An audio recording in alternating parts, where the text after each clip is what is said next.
Hey everyone, this is Kristen Thornberry with Outrun Acres, and I just wanted to do a little mounting block moments before this quick clip.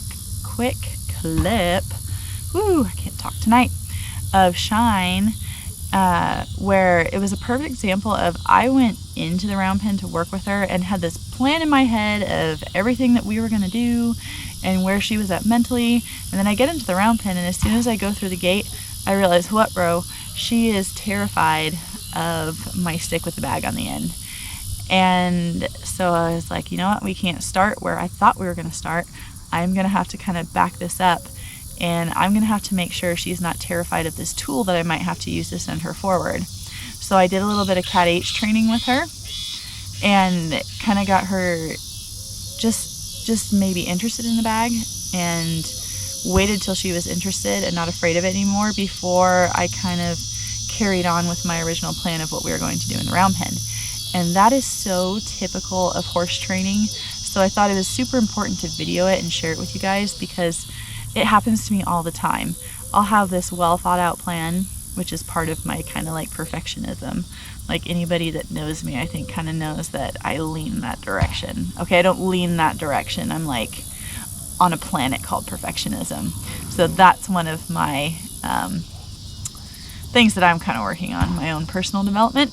So I think that's why sometimes horse training is so good for me, because it forces me to not be that way. And I had one of those moments the other day with Shine, and I thought it was really cool how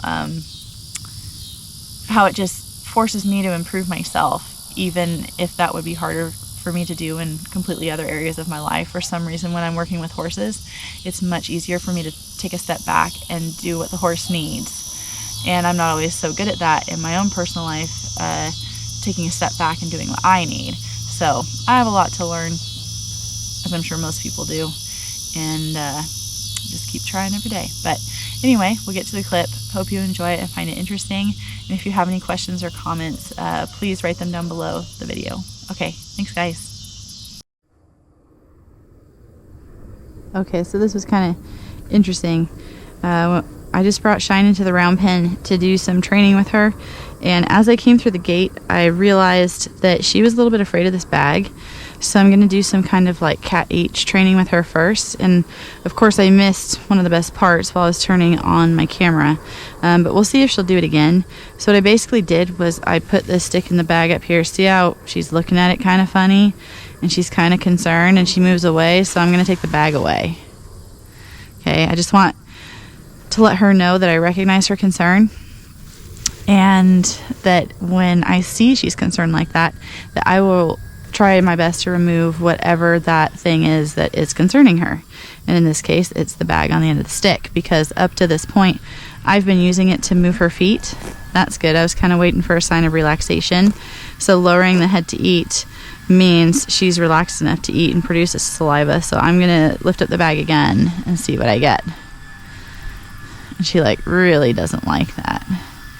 And I kind of like just want to see what she does, okay? But she moves her head away, so I'm going to take it away.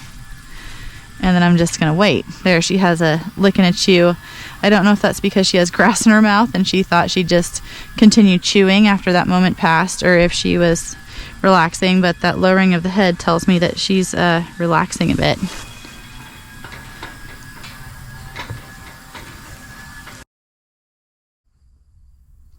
Okay, so like I said earlier, my plan was not to work on this when I came in the round pen, but it's the behavior that the horse is presenting me with. Just gonna back her out of my space just a little bit more. So that's what we're going to work on, because apparently it's what she needs today, and I think I need to work on what she needs versus what I want to do. Well, I'm glad she wants to be with me, even this bag and sticker in my left hand. So I'm gonna bring it up into the air again. I'm just going to watch what she does with her face. So she didn't really move it away that time. She's kind of softly blinking. I don't know if she's trying to shut down. But she's not moving away, which is an improvement from the first 2 times I did it. So I think I'm going to bring the bag away and wait for a sign of relaxation. Oh, she just wants to come in. Hey, sweet girl. So that's pretty good. At least she's no longer afraid, or acting like she's afraid. I'm going to back her up again so I can get her back in the camera view. Okay. And then I'm going to bring this up again. I just want to see what she does. What I'm hoping she will do at some point is kind of acknowledge the bag and investigate it and bring her head and her nose in toward it to kind of see what it's all about, instead of her immediate thought being, I think I need to run from this or I need to kill it. Because that's kind of what she's doing with that tilt of a head. She's getting ready to run, and she likes to kick. That's kind of her signature move. So I'm predicting that she wants to leave and might want to kick it at the same time. So she moved her head away, so I took the bag away and took a step back, and she's coming into me to show some interest in at least me, so that's cool.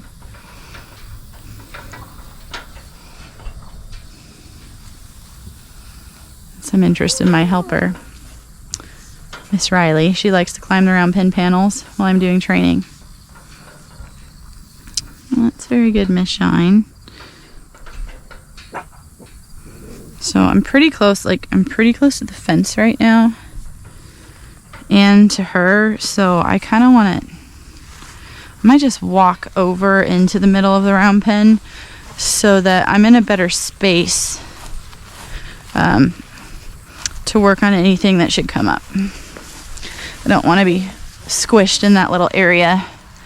Okay, so now we're kind of in the center of the round pen, and I'm going to bring this up and just kind of watch what she does.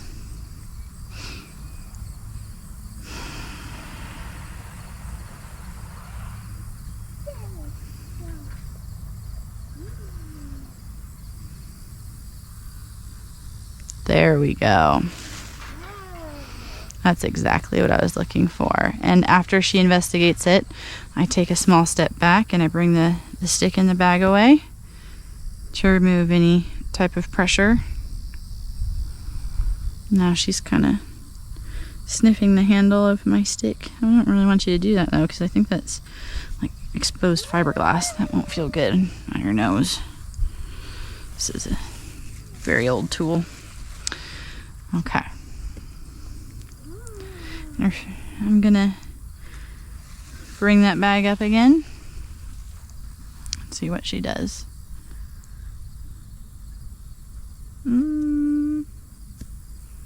That's sort of investigating.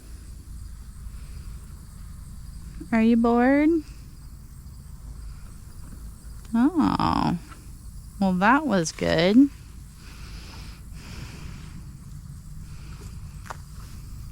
So this may seem like a very small, subtle thing to work on, but a lot of the things that we work on with these horses, since they predominantly communicate to us and each other through body language, are very important little things. And if we ignore those little things, sometimes they add up to become great big things, big undesirable things. So try really hard to, there we go, big blow, to notice some of these little things first and work on them as they come up, even if that means I'm working on something completely different than what I thought I would be working on.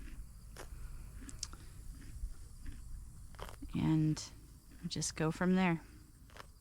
But I think that's a really good starting point, and everybody got to see how I work on that, when I work on that, and why I work on that.